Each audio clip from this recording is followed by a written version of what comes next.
Бүгінгі сабақтың тақырыбы Ерлан Жүніс «Менің атам тәуелсіздік өлеңі». Бүгінгі сабақтың мақсатына келетін болсақ, әдеби шығармада көтерілген әлеуметтік қоғамдық мәселені идеясы арқылы түсіндіру болып саналады. Ерлан Жүніс 1984 жылы 7 қарашада Алматы облысы Жамбыл ауданында дүниеге келген екен. Мұхаммед Хайдар Дулати атындағы Тараз мемлекеттік университетінің әлем тілдері факультетін тәмамдаған. 2001 жылы «Жыр перзент» тұңғыш жинағы жарық көрген екен. Ерлан Жүніс Дарын мемлекеттік жастар сыйлығының және халықаралық шабыт фестивалінің гран-приі әрі президент кубогының иегері. Алып қорғанның құлағанын көрдім, небәрі 6 жасымда. Алып тұлғалар жылағанын көрдім, бастарын сүйеп ғасырға. Алып таулардың шайқалғанын көрдім, 6 жасымда сонықтым.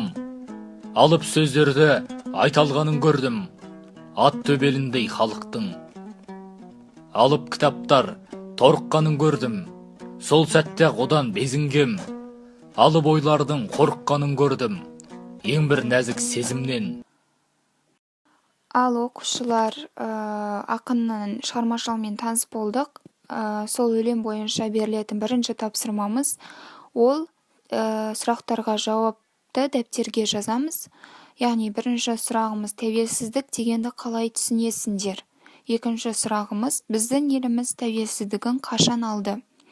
Бұл жерде берілетін дескрипторлар астында тұр, өз пікірін жазады 1 балл және сұраққа жауап жазады 1 балл. Және тағы да оқылған өлеңіміз бойынша екінші тапсырмаға көшейік. Бұл жерде кесте берілген өлеңнен үзінді және сол өлеңге байланысты автордың айтпақ болған ойы және сол өлеңге байланысты өз пікіріңізді қалдырасыз. Екінші тапсырмаға берілетін дескриптормен таныс болайық. Автордың ойын толық жеткізеді 2 балл және өз пікірін нақты жазады 2 балл. Бүгінгі сабақ бойынша рефлексияға келейік. Яғни бұл жерде бағдаршам әдісі. Бағдаршамның қызыл түсі сабақты түсінбедім, маған әлі қайталау жұмыстары қажет. Бағдаршамның сары түсі тапсырмаларды жартылай орындадым, белсенділік таныттым. Және жасыл түсі сабақ маған ұнады, тапсырмаларды толық орындай алдым. Үй тапсырмасына оқушылар ақын өлеңімен толық танысып, тәуелсіз елім тақырыбына шағын эссе жазып келуге беріледі.